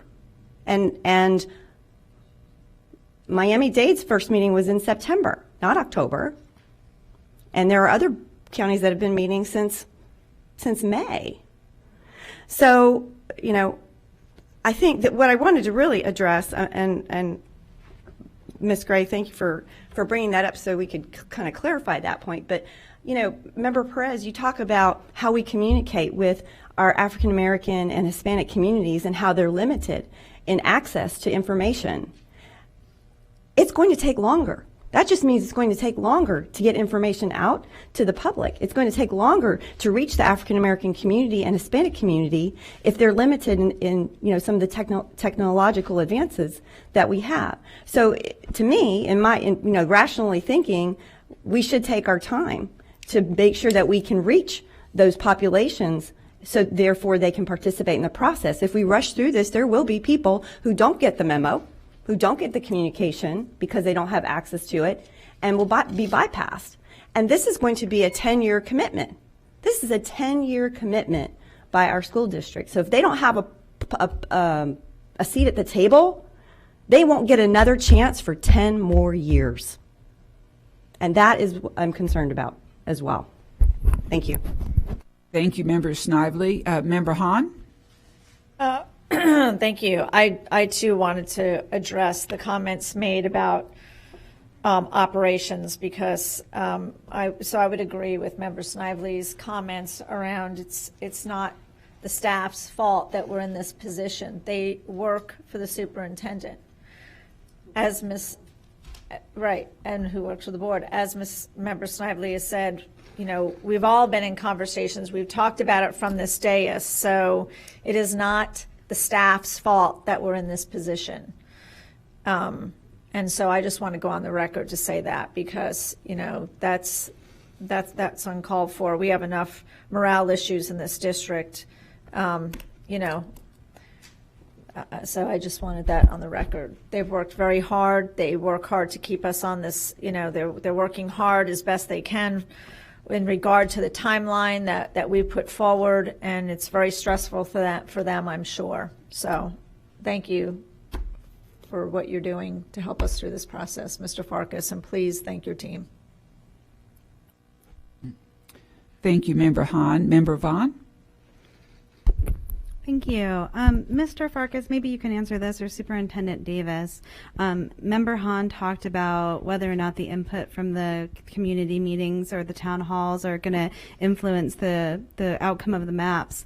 In other districts, in other counties, when we're talking about county commission or anywhere that we redistrict, has that ever been the process that during the community meetings, the feedback changes the maps that are being presented?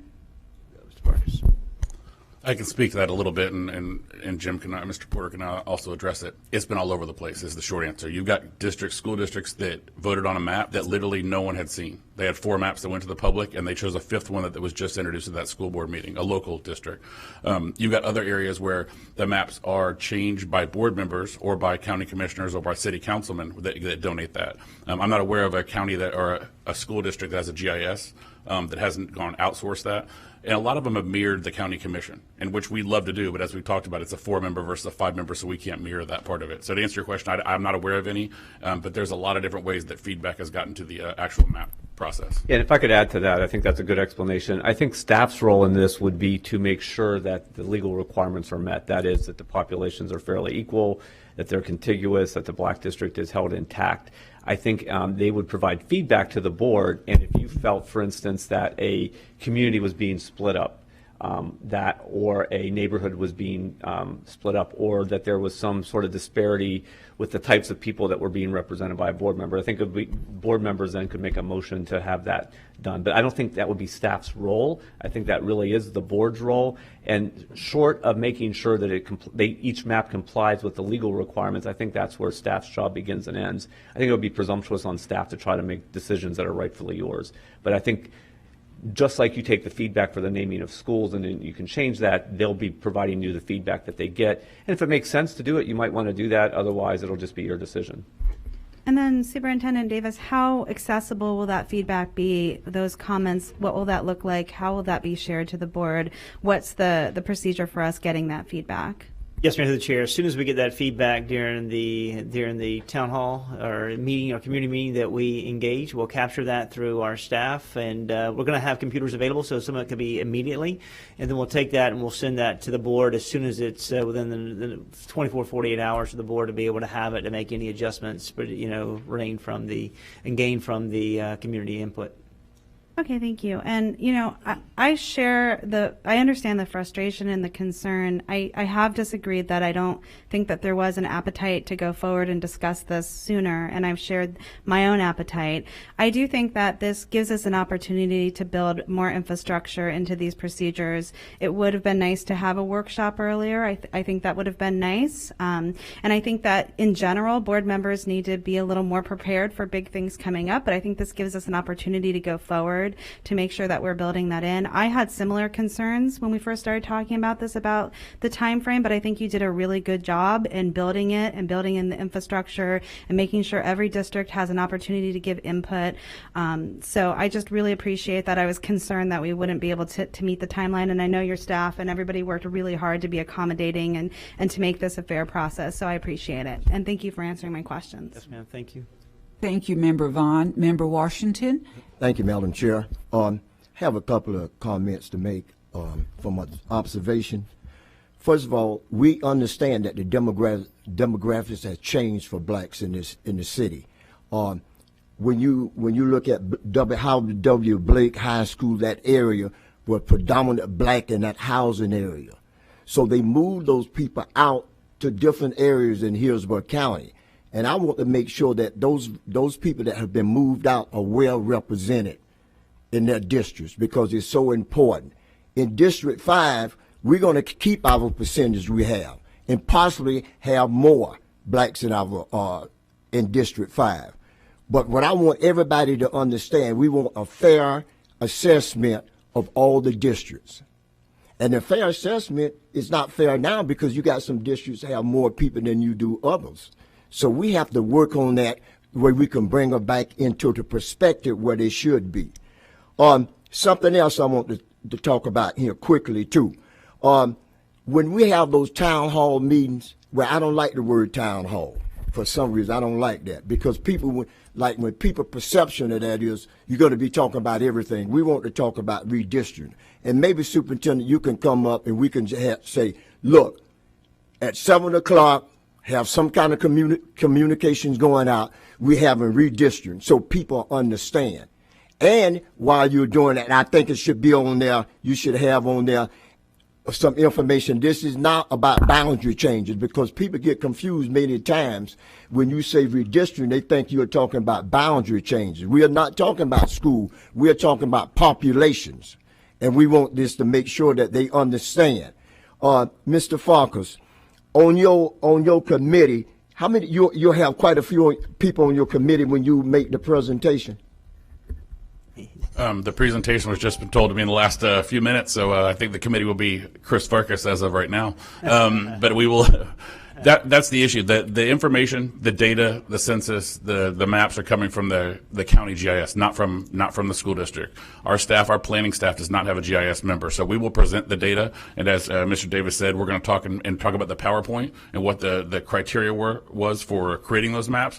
But the presentation is just literally here's your opportunity to look at the maps. It should be the same information that we'll have online on the website to do that. That information, because it is just telling, hey, here's how we came up with the maps. These are the guidelines we gave to the county, and these are the maps that they gave us in return. Okay, and so that's my comments, because we're going to make sure that District 5 stays, yes, the majority of District 5 will be black. Yes, sir. And through the chair. And I want that to be known, because that's what we are working for, because we can't have all white administrators up here or all on the board. We have to have that diversity here. And I think we have a pretty decent diversity board now, and I would like to see it remain like that. Okay? Thank you. I appreciate it. Sure. Okie dokie. Thank you, Member Washington. We're reminded the meeting ends at 11:30. Also, board members, when we finish, I believe we're going to take a vote on the second.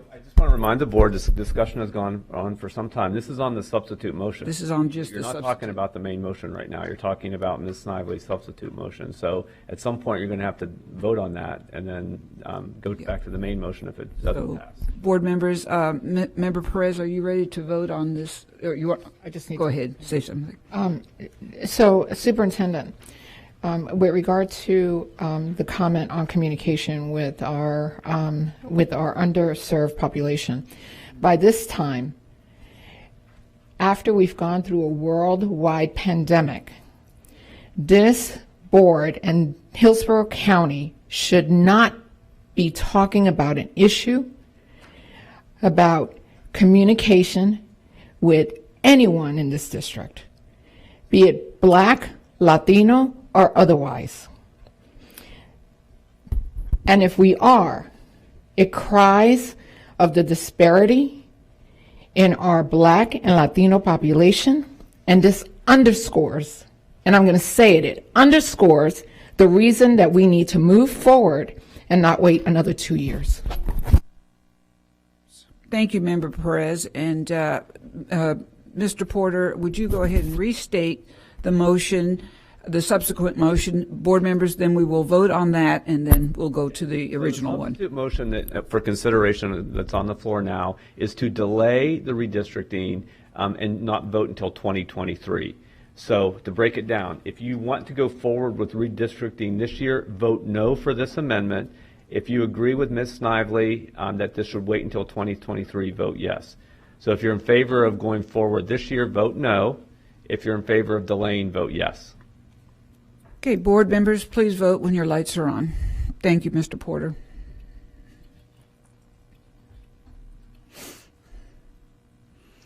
Okay, so the motion fails 5-2, which means procedurally the main motion that Nadia Combs made is on the floor, which is to approve the timeline found on page 5 of the superintendent's presentation. And that's the motion on the floor that is ready for a vote anytime you want to vote. Okay. I think there are probably board member questions still, but yeah, there might be a few more questions, but there are definitely two caveats. Superintendent Davis, the will of the board is to have these town hall meetings more direct with the redistricting versus, so I'm hearing from the board members that their concern is that we have more interaction among the voters and during this process. Yes, ma'am. Through the chair, we'll make certain that it's very clear what 6 to 7 is and what from 7 o'clock to 7:30 will be, to be able to make certain that the community understands the time frame and the proper engagement. And we'll continue to have, we're going to have Q&A in the first part of it, and related to current issues, direction of the school district, and just for me getting feedback of how we improve Hillsborough County to accelerate the work. And then we'll do that same mentality from as we start at 7 o'clock with Mr. Farkas and his team launches it and starts to talk about the redistricting purposes, and then allow them to interact with their gallery walk. Okay, very good. And board members, I haven't discounted also the thought of the workshop. I am a very big proponent of workshops for educational purposes, so let's keep that in our minds as well. At this time, we have board members who are going to speak, and I just wanted to say something. Mr. Farkas, I don't aim comments about staff that are derogatory ever. I only mention that because there were some new board members that shared with me the lack of communication about when the data arrived, what was the next step. So there was even a board member that mentioned, do we mean boundaries in terms of redistricting? So there was not, to me, a fulfillment of the educational value of the data results from the census. And that's what I just worried too, because I think if we had more clarity, maybe this rushness among us right now would not feel like a rush. And by the way, 2 months for the BOCC and 1.5 months for the Hillsborough County Public Schools. That's the totality. The difference is about 2 weeks. What makes it really squeezed tight is the holidays coming. So appreciating that as well. Member Hahn and then Member Snively. Thank you. If we're going to direct that lack of communication information at anybody, it's not Mr. Farkas's team. It's the superintendent. It's our school board attorney. But it's our in-house attorneys. I mean, a lot of people had access to that information. And we all knew that this was a year to redistrict. We didn't need anybody in this room to come tell us that. So again, it just seemed, a little backhanded what you just said to Mr. Farkas. So I just, I don't hold you responsible, Mr. Farkas, for this at all. What I do want to readdress is the workshop. I would like to have a workshop. We have one scheduled for the 16th. It's in yellow, though, so it's tentative. If we could perhaps use that workshop to look at the maps, they will have been submitted and on the website, and maybe we could consider a workshop for that. I don't know how my colleagues feel about that, but that would give us another touch point with each other to have conversations. It would give us access to staff, if we have questions. So I would just like to put that on the record. I'd like to request that the 16th be a workshop to discuss redistricting and review the maps in public, with a conversation done in the public before we actually have to come for a vote. It's just, again, another opportunity for the public to then provide us with more input. And I know that transparency is, a big focus for all of us. So that's my request. Thank you. Member Hahn, if I can just get some clarity, are you saying the workshop on the 16th before a vote is taken at this time? No, Okay. ma'am. I'm sorry. We have a special called board meeting on the 10th to discuss maps. I don't know if there's any vote that will be taken there you mentioned that we were voting on the 10th to pare down the maps. So what I'm saying is if we could have the workshop on the 16th to have an open discussion about the maps before we have the special called board meeting on the 10th. Okay. Where we're voting. So I think thank you for the Thank you. clarification. I appreciate giving the opportunity to clarify. I think if the board's in favor of having a workshop, I think we can find a time to do that. So, and I want to reiterate sort of what's going to happen on the 10th and what's going to happen on the 16th. And I think there's time for a workshop between between those times or before those times. On the 10th, you're going to have in front of you however many maps are ultimately submitted. You're going to go through a process of narrowing those down. So that'll be a special call board meeting with public comment and a vote. You're going to actually vote using the process that Ms. Davis used with you for the legislative platform. That's on the 10th. Yes. Going forward on the 16th, you'll be down to hopefully no more than 3. It's up to you. 2 would be ideal. And then you'll vote. That'll be a special call board meeting with public comment and a vote as well. To your point of having a workshop, I think if you want to have one, it should happen well before December 16th. At that point, I said November 16th. So there's a board meeting. That's why I'm glad we're clarifying, because that's what I thought originally. 16th. So I think there's time between now and December 16th, including November 16th, for a workshop. And if that's the consensus of the board, we'll just work with staff to get that scheduled at a time that makes sense, given the other. Well, we have one on the books that day. And that probably is the time. But I think instead of spending time debating when, if you all want it, we'll figure out a time to have it so that it's meaningful. Yeah, I just figured with all of the the extra meetings we're having on our schedule, wrapping some things up, before the holidays, it would be the 16th would not really interrupt anybody's calendar because it's already on there. And that's just my, I'd like some feedback from my colleagues on that too. Thank you. And I think you have immediate feedback from our superintendent. Yes, ma'am. We'll be prepared, through the chair, we'll be prepared to be able to answer any questions. I would like, if there's questions that the board would like for our staff to address, if they can just pre-send questions so that we can make certain that our time is meaningful. We will also see if the BOCC will bring the GIS staff as well, to be able to articulate their development of the maps that they will present to the district. And at the same token, we'll be able to have 2 community member meetings by then, and we can engage any particular feedback in that time, knowing that we'll still have 3. So we will be prepared. And I also want to thank staff, because you do report to me. You've done a really good job. We've done this through the entire summer, so we've been prepared for that until it got indirectly delayed, and then it picked back up. And Mr. Porter, you've done a good job as well. I want to go on the record saying that as well. So thank you. Okay, thank you, Superintendent Davis. And we're on our way to do the final vote, but we have a few more board comments. And Member Snively? Thank you, Madam Chair. And I will respectfully correct you. It was not indirectly delayed. It was delayed. So it's very, very kind of you, though. I am disappointed that we're not taking more time to this, because I do believe this is still an unrealistic timeline. And public trust is further at stake, because we're already working on developing and cultivating trust with our public. And it's just disappointing, because I know that this would have been a really great way of gaining further confidence in our public and our community by taking our time to be a little bit more transparent. And I think we're missing that opportunity here. And I just wanted to state that for the record. My question is, because this is such an unrealistic timeline, what if we don't get what we need to get completed before December 31st? What if we can't get consensus, all of this information in such a short period of time? We get to the end of the year, what are our options at that point if we don't vote?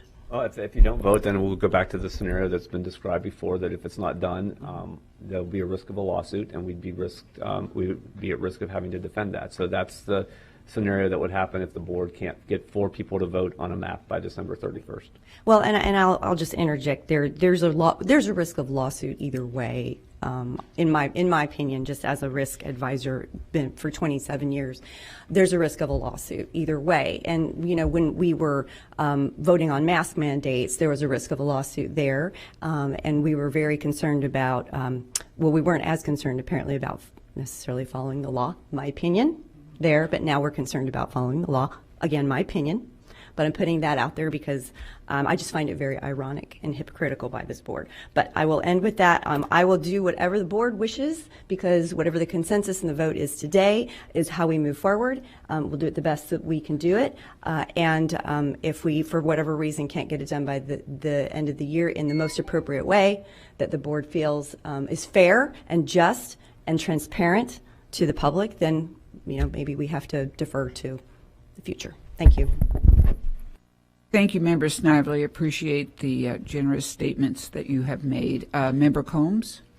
Just a couple things. I think when we keep throwing out the term trust, and distrust, that creates distrust. When I am 60,000 people underrepresented, that's a huge issue. I have 60,000 less individuals that I'm going to represent. And every day, 2 years from now, what is it going to be? 80,000 people? A couple of recommendations. I would think that maybe Parent Link, maybe we can send a voicemail to every parent in the district, as we also do, really looking at those town hall meetings. And I want to say that I did a lot of research, and I can go through every district. There are many districts that have a lot less of a outreach, aren't having town hall meetings, are not having input, are not meeting as frequently, are not doing workshops. So the idea that this suggestion that it's done quickly is incorrect. That is not true. When you keep saying things like that, when members keep saying that, perception becomes reality, and that's not true. That is a great timeline. And I also want to say, I think the Superintendent Davis, you've done a great job at listening to us and creating that timeline and working and sending that out immediately. And you and your cabinet are not receiving that recognition. I want to thank you for that. We're doing the right thing by law. I want to make sure that the voice of my constituents are heard, and I need to expand. And so that's what's really, really important. So I would like to, at this point, just call the question so we can just move on with the vote. So I'd like to call the question. Okay, so calling the question requires a second, and then there's an immediate vote. So, okay. So there's a motion. Dr. Hahn, I assume you're not seconding the motion? No, sorry. Okay, so there's a motion to call the questions made by Member Combs, seconded by Member Vaughn. There's no debate on this. You vote immediately. If you want to end the conversation and vote on the main motion, vote yes. If you want to continue discussing, vote no. So if you want to if you want to quit talking about this and just vote on the main motion, vote yes. If you want to keep having board discussion, vote no. Okay, board members, please vote when your lights are on.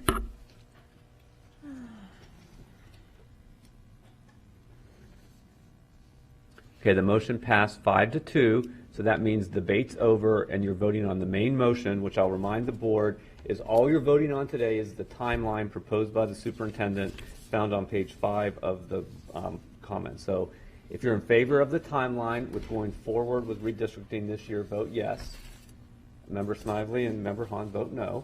I mean, if you're not in favor of going forward, then vote no. So if you're in favor of going forward, vote yes in 2021.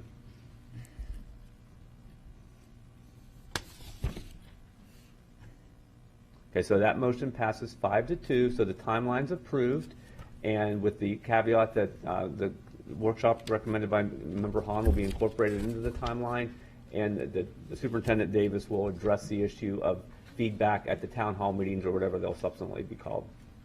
And also, I do want to thank Superintendent Davis, because as we have this meeting, we can see that your adaptation of fulfilling the needs of the board, the will of the board, is very obvious, and we all appreciate that flexibility, and the staff as well. So thank you. Board members, Member Hahn, did you want to say your I final? have some questions about just the map real quick, since we have to turn it in tomorrow, if that's okay. Is it tomorrow or is it Friday? It's tomorrow. It's tomorrow. It's tomorrow, okay. Well, and first, Superintendent, are you staying for the redistricting portion of those meetings? Through the chair, no ma'am. I will be transitioning out, and our team will be taking over that. Well, I'd like to suggest maybe that you stay. I think it's important to your leadership to be seen at those meetings, since this is one of the most important things that we're going to be doing as a board. Mr. Porter, for the maps, if you want do you want equal population as in a +1 or -1 person, just like congressional districts, or can we do it like legislative districts, which can have a +3 or -3 deviation? Well, you want to avoid a less than 10%. So I think either one of those is fine, as long as it's relatively equal. Okay. Okay, and then did you direct? I just want to be clear. You're directing us to not reduce the share of the black population in District 5, yes or no? That's the best practice, yes. Okay, so that's best practice. Is that what you refer to when you talk about the Voting Rights Act? Yes, so let's be clear about that. So again, this is nuanced. So the Voting Rights Act previously required that a black district or a minority district could not have retrogression, which means that you leave the district worse off than it was before. A Supreme Court case in 2013 weakened that law. Yes. And so it's not as strong as it was when the Voting Rights Act was first passed. But again, it's the best legal position would be to not take back the black population in that district. So it's not as strong as it was before 2013. There are arguments that you still need to do that. So again, this is about risk management, and I will advise you that if we adopted a map that showed retrogression, I would anticipate a lawsuit, and that would be we could be defended, but it would be challenged. It would be Certainly. easier to defend now than it would have been prior to 2013. Again, I'm sorry for as Ms. Lively said, the legalese, but these are not just straightforward questions or answers. They require. I appreciate it. I'm just thinking about a lot of the comments that Member Perez made about the increase in the Hispanic community in Hillsborough County, and and that got me thinking to the comments about Shake's map. Member Washington's map, and so. When you have the Hispanic community that is now the majority minority, and you referred to the Voting Rights Act as minority, in that makeup of particularly Shake's district, how are we representing the Hispanic voter? If they are now the largest majority minority, isn't it where are they considered in that direction you're telling us to go? So Specifically in regard to Member Washington's. Yeah, let's talk about we have to separate the issue out. I think in District 5 has been historically and traditionally a black majority district, not majority, but a black district. Do we know the majority in that community now? Is it Hispanic? Is it African American? Do we know the breakdown? Currently in District 5, I believe it's black. Okay. Right? And I think the issue would be whether Ms. Combs' district would be considered a predominantly Latin district, although that has not been established in Hillsborough County legally. So historically and legally, District 5 was considered a black district. Hillsborough has never had a predominantly Hispanic or Latin district, although they could going forward in the future. So it's not just keeping his district at 37% minority, it's very specific to black minority. Yes. Okay. I'm sorry if that wasn't clear. Yes, it's about specifically black or African American. And again, go ahead. No. I think also Member Hahn, the rest of us will have further questions, and that's why that workshop will be very, very helpful. And the more we study the maps and the nuances, the more important our questions will be and needed to be answered. I agree. I just had to ask those because our maps are due tomorrow, and the workshop isn't actually until the 16th. So I appreciate that. I mean, those maps are due again at what time tomorrow, Mr. Farkas? High noon. Noon. Okay. All right. Well done, then. Okay. Thank you. Thank you, Member Hahn. Board members, this special call board meeting is adjourned.